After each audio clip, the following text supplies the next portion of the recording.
Welcome back to Spitballin Cards. In today's video, we have a lot of hobby drama, more than normal. And usually we don't talk about this type of stuff, but we thought it is worthwhile because it's really in the news cycle and to give you our perspective on what's going on.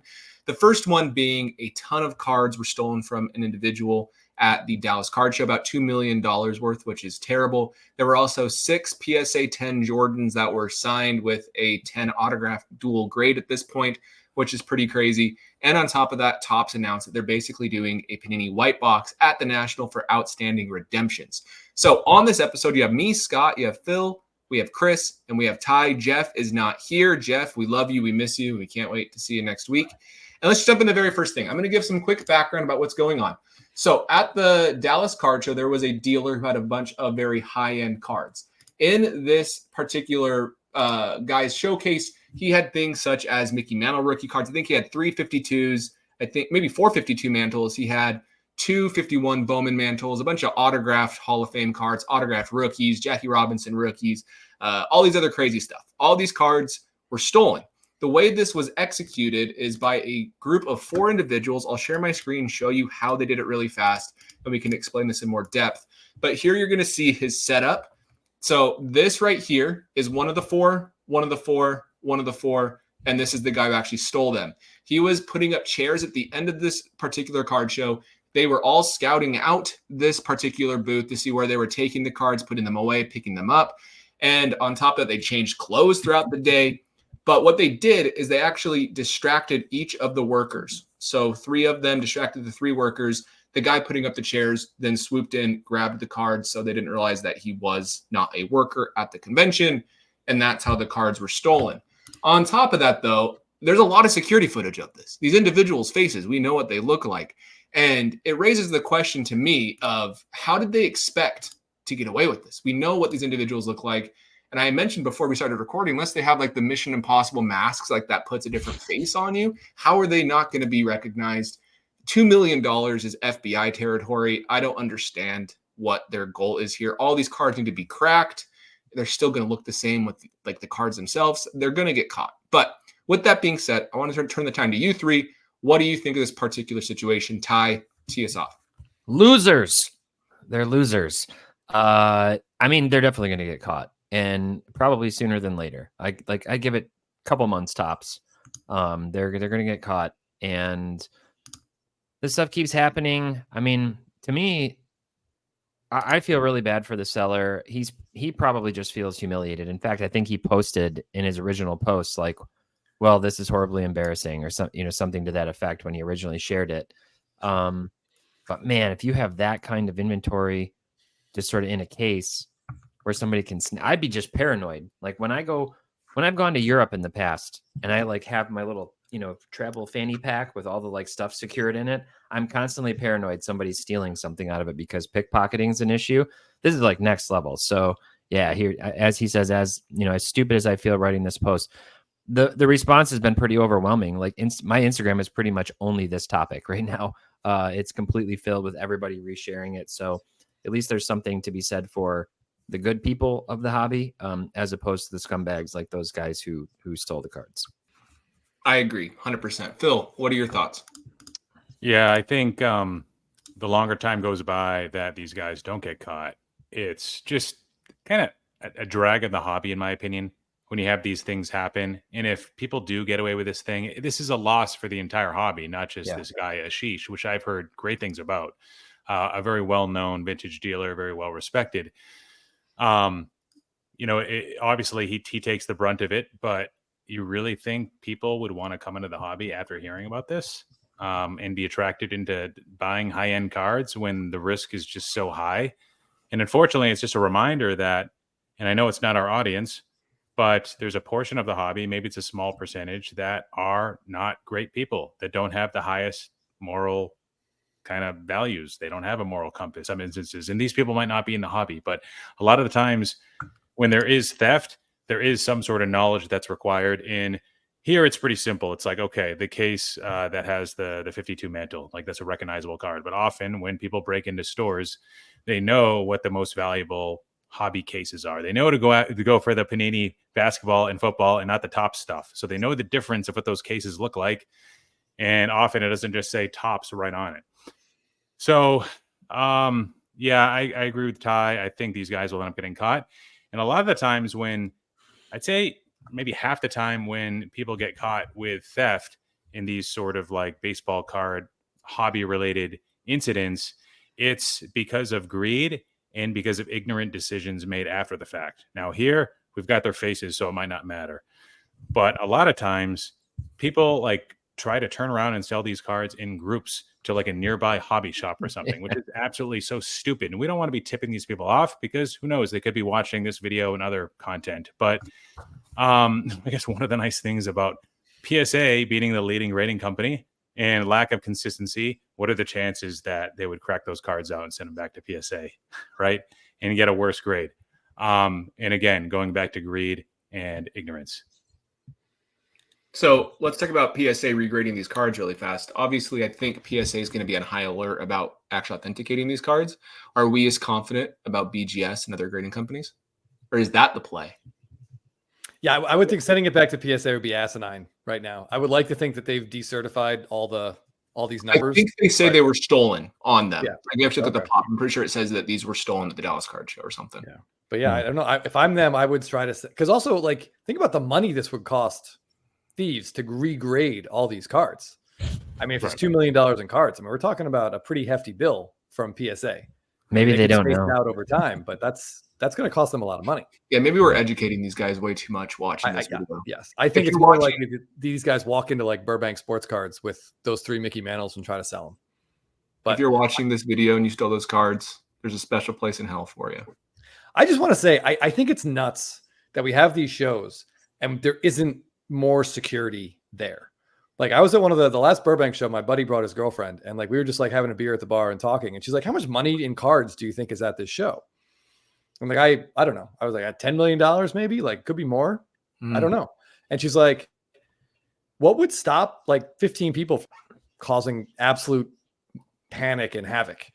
And I was like, there's like a one security guard walking around the Burbank show. And he was in absolutely no physical condition to outrun any of us or anything else. So I always wondered, like, if there was a guy at the door and like dealers have to have bracelets and this dude's walking out with a case with the dealer's name on it, someone at the door would probably have stopped him and been like, you know, show me your ID. Like, is this your briefcase?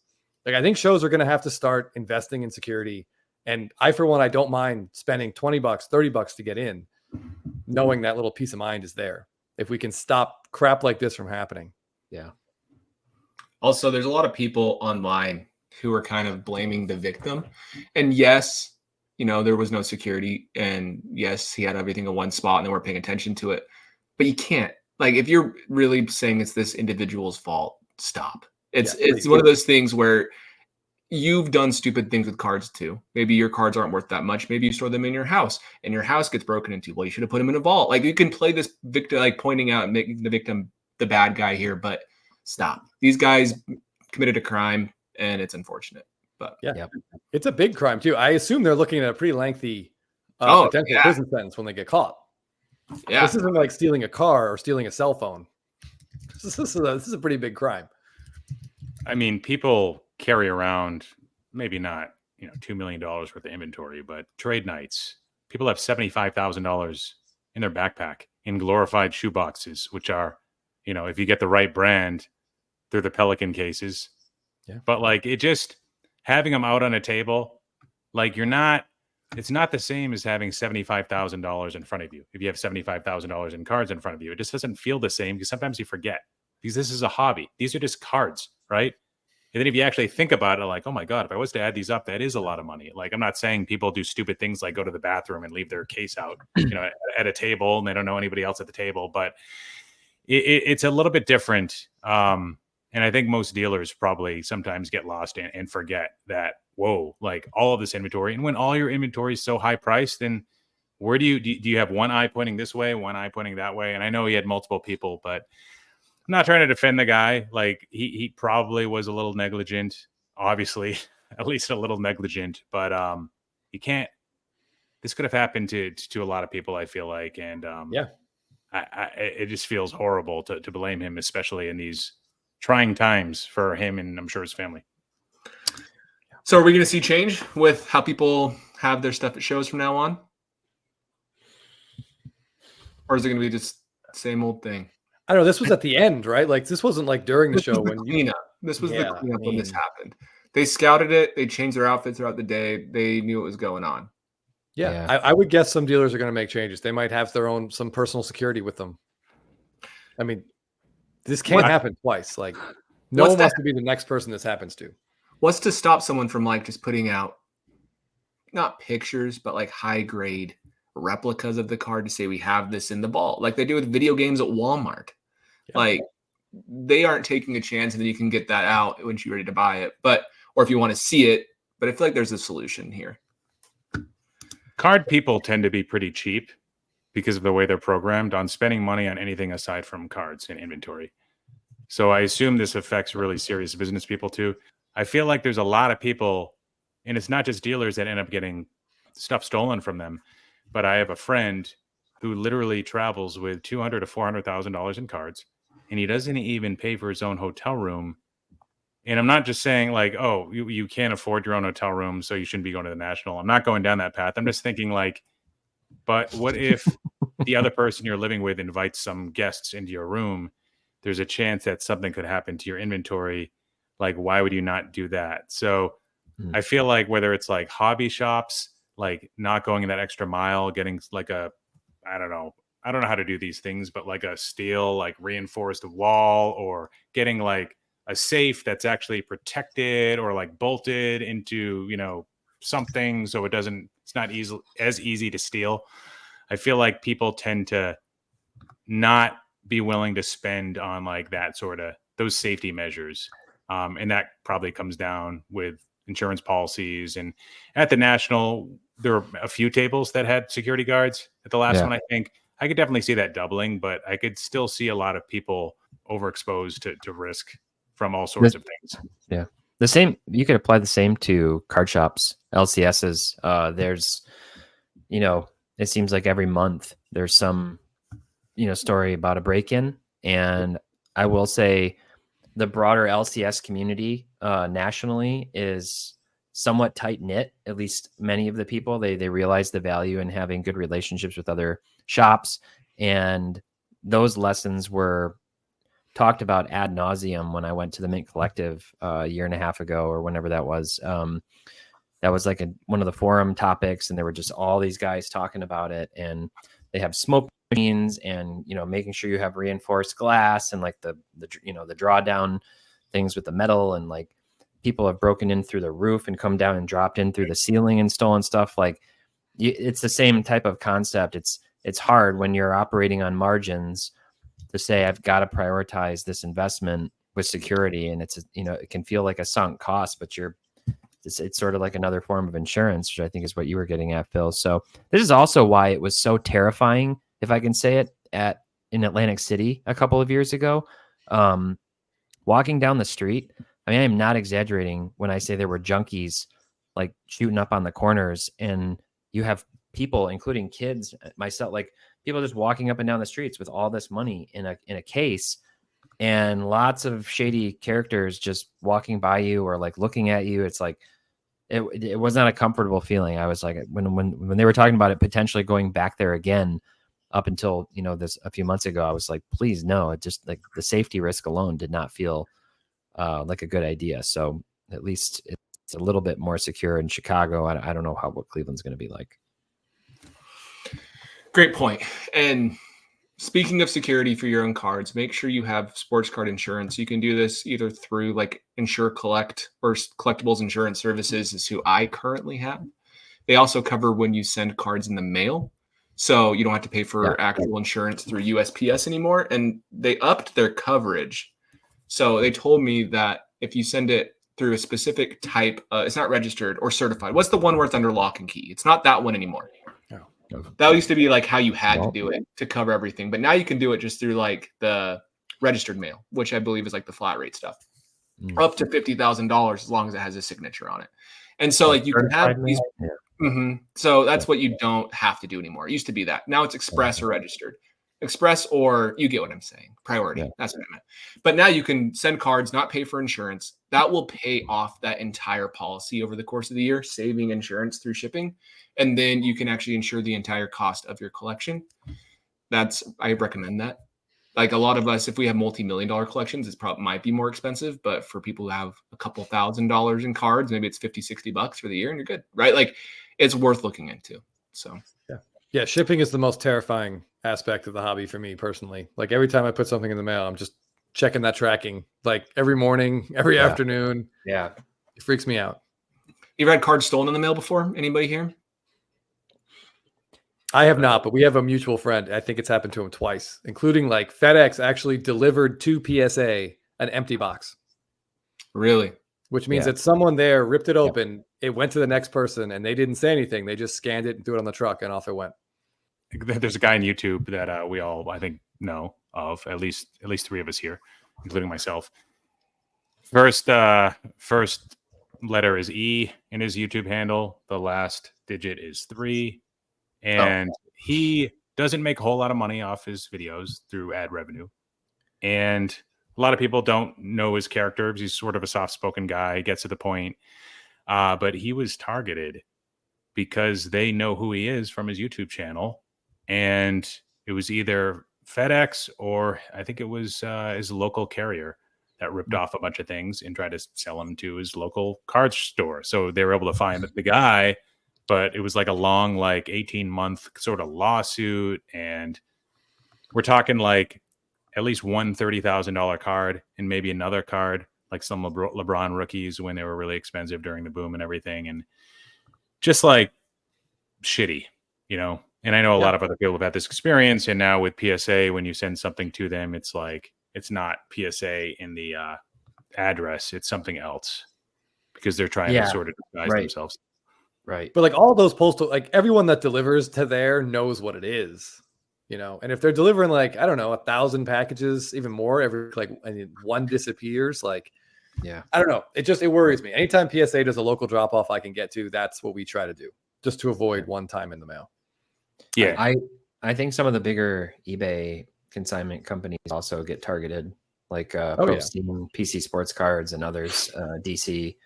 They get targeted because people know. And I had a buddy who had $15,000 worth of cards that he sent to Probstein for consignment, and they got stolen. And he did not have anywhere near that level of insurance on it. And he was talking to the FBI and the mail, the postmaster, and everybody. It was So this conversation is giving me anxiety. Like, I feel the same way. I feel this is what scares you about sports cards. Yeah. And with insurance, you have to be careful because you might think you're going to be covered, but then it might turn into a battle. So that's all insurance. You don't. It will, unless you have receipts. Unless you literally said, like, if I said I sold Chris a $500 card, and we had I had like proof of our conversation with a picture of the card, the payment received through PayPal, and then I insure it. That's like the only way you can notarize, photograph the transaction. But in his case, the guy that I knew, he had a PSA submission come back with a ton of stuff. And then he took a portion of it that he wanted to consign that wasn't what he was keeping for his PC, and then put that into a package and sent it off to sell it. There's no receipts. There's no records. There's no nothing. Even if he had said this is worth $15,000, it wouldn't have mattered. So in that case, like if it's me and I have $15,000 worth of cards, I'm flying. Like I'm literally flying it to wherever it's going to do the consignment, and I'll make a trip of it or something. Like I do not feel comfortable with that. I would be sick. All right. So how can we spin this positively? Because it's been pretty scary. We're just starting with the negative stuff. We sure are. So with UPS, for those that use UPS and don't insure higher valued items, so like $3,000 and up, maybe could be a good measure. Maybe it's something that I use, something close to that. I think it's best practice. Like I always fear that I won't even if I have receipts, I might not even get paid out. Like they're going to try to pay me cost and not market value, right? Even if I do have a receipt that, this is what was purchased or sold, like I have a hard time. And especially if you buy the UPS or the FedEx insurance. So if you're sending it through UPS and FedEx and you buy the label from eBay, I'm pretty sure you're buying third-party insurance from a company called ShipCover. So it's not even as good as just true UPS or FedEx insurance. And the best way to get that would be to print the label through their website or going to a store, in which case I think at least FedEx has a cap on what they insure things at. They What do. Scott's saying with collect insure, that would be able to override that cap that FedEx gives you on collectibles. UPS, I don't think, has the same limits. But anyways, with UPS, this happened to me. Shipped out an item, didn't insure it at all, and it got lost, and I opened up a case. And unlike with the post office, what UPS does is they open up an investigation, which takes about 6 or 8 business days to complete. And if they don't find it within that time frame, they then own your package. They own it. Even if they find it later, maybe the shipping label got ripped off, maybe the box, like maybe the parcel kind of came undone and the item fell out of the box. Like anything could have happened. It should just be lost, misplaced. They own it after that 8 business days.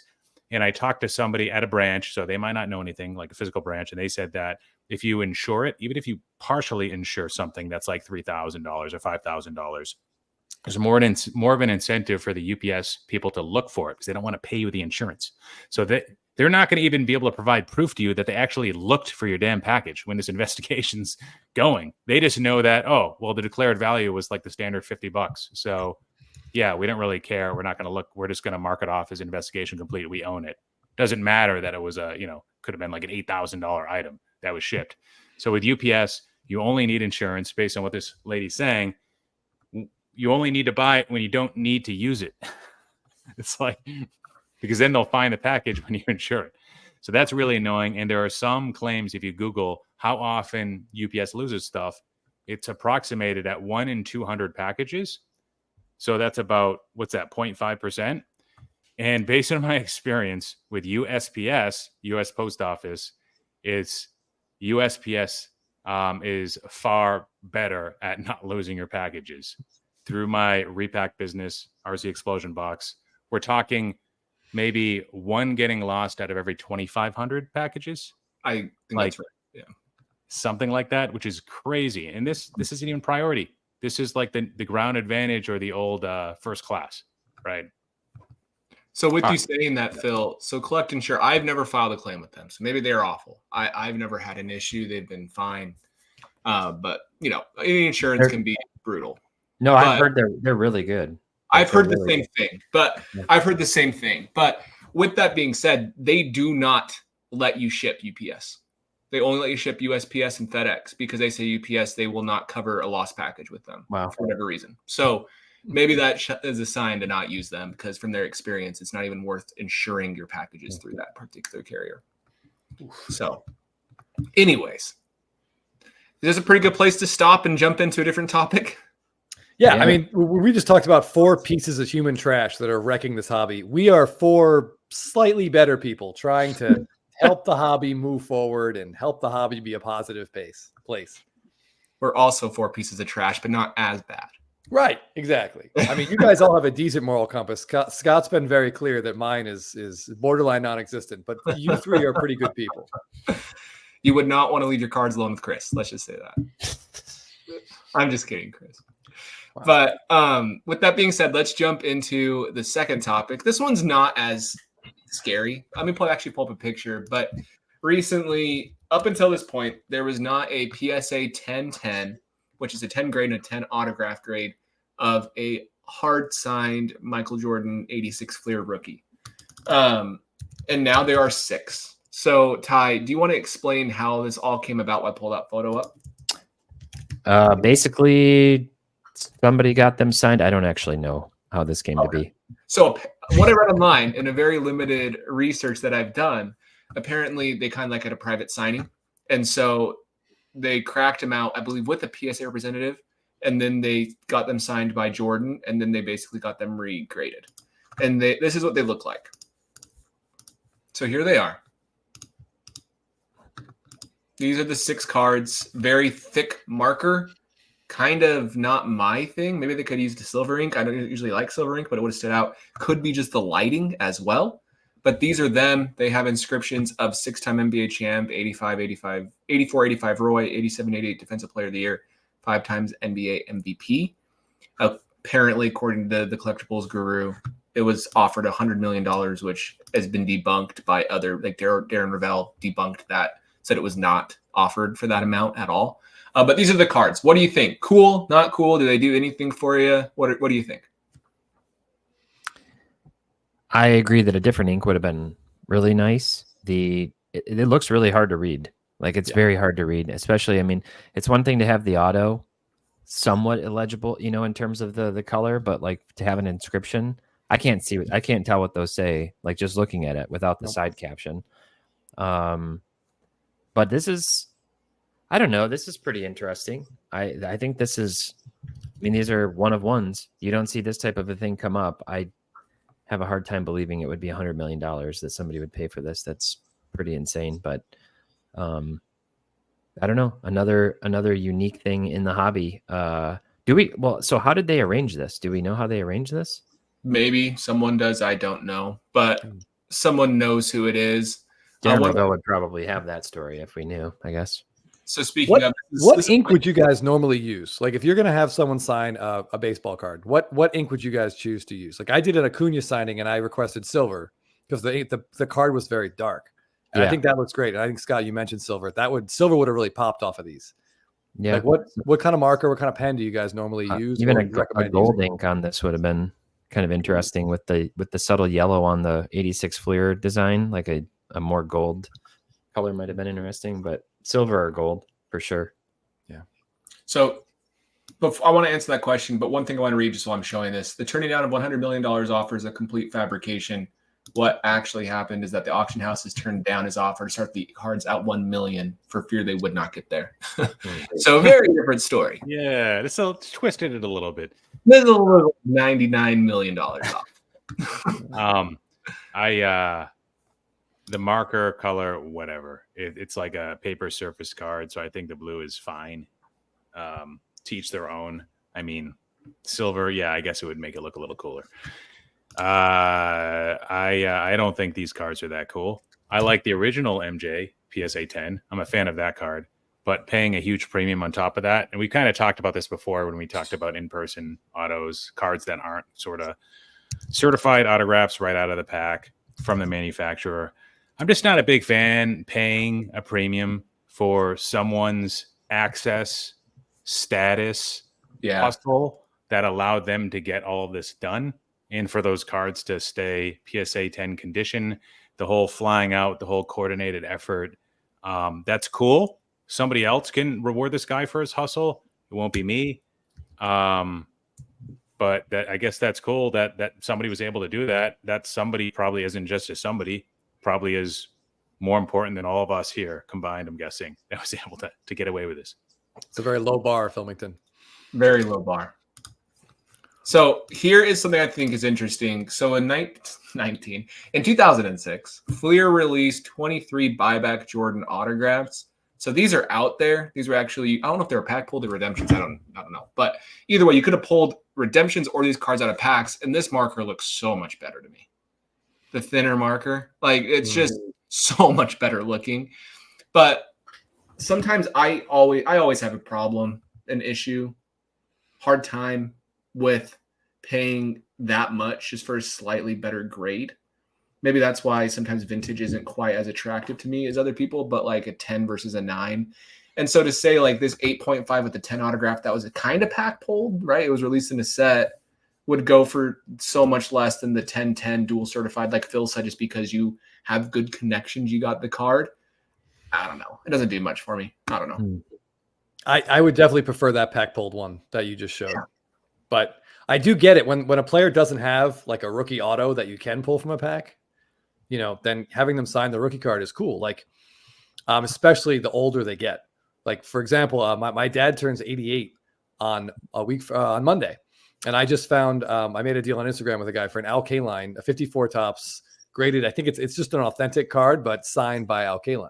And that, to me, like, that's awesome. My dad's going to be super excited. There are no Topps Chrome Al Kaline rookie autos he could have pulled from a pack in 1954. But stuff like that is really cool. So I get the draw for these Jordans. And I think there's going to be a conversation like, are these the 6 best Michael Jordan rookie cards, that are out there?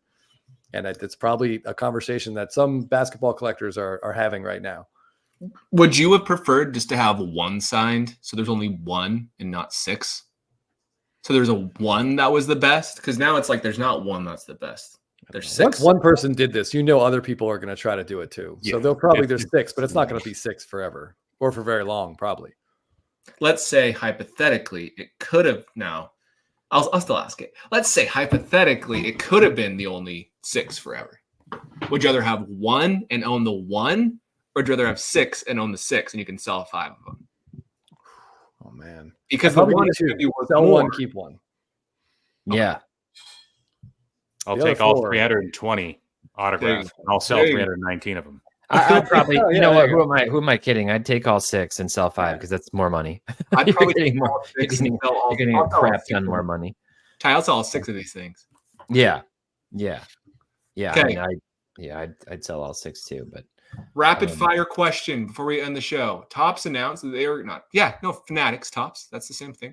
They Same are thing. actually going to be doing a white box redemption type thing that Panini has done. In the past, if you had outstanding redemptions of a certain value, Panini, you had a white box 1-of-1 autograph where it's from a past set, old redemptions. You could get Luka rookie autographs, but they have a white box 1-of-1 sticker on the back where it's not quite as sought after.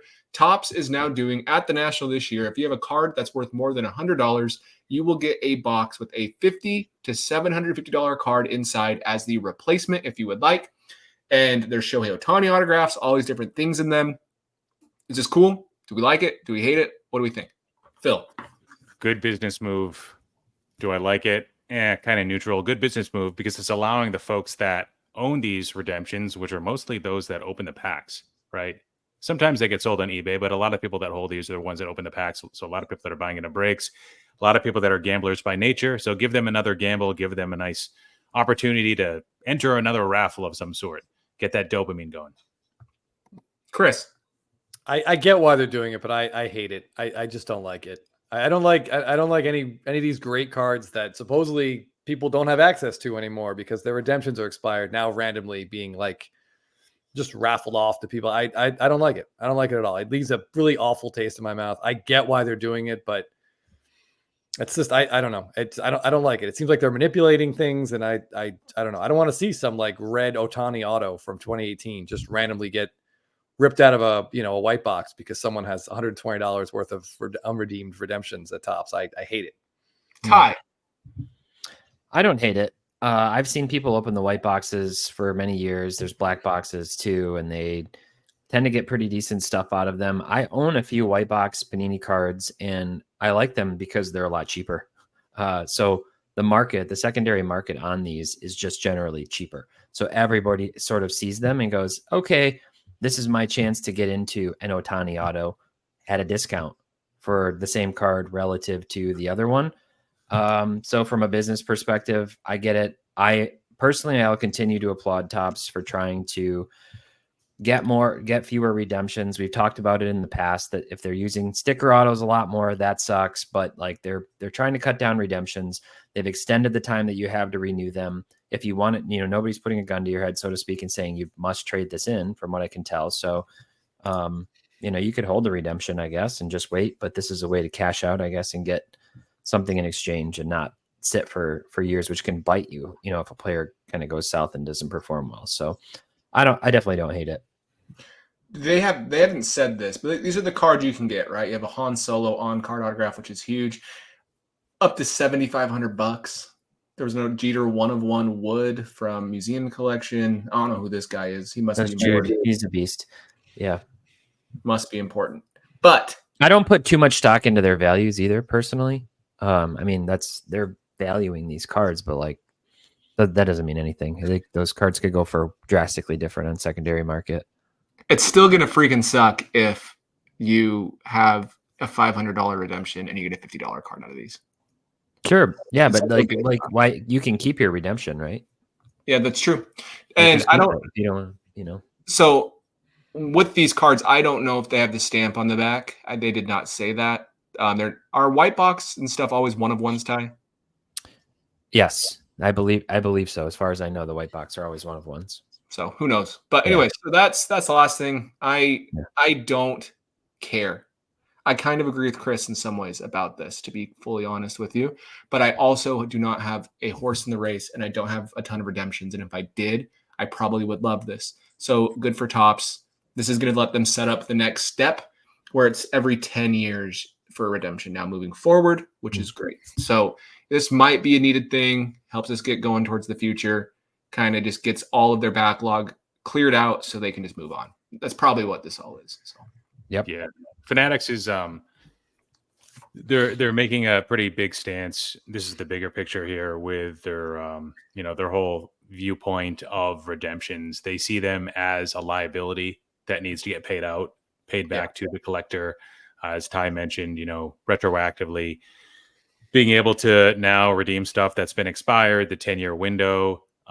So they're paying their debts, which unfortunately sounds better than it actually is because we're comparing them to Panini in a lot of ways when we probably shouldn't be. Yeah, that's a good point, Phil. It's not the same situation. So, all right. Well, that's a good place to wrap this up. Very heavy episode compared to normal. But with that being said, be safe with your cards. Make sure you insure if that's something you want to do. And just remember, cards are supposed to be fun. Don't get too worried about it. Be nice to others. Don't steal their cards. And if you do, you're a bad person. All right, let's wrap it up. Thanks for watching, guys. We'll see you in the next one.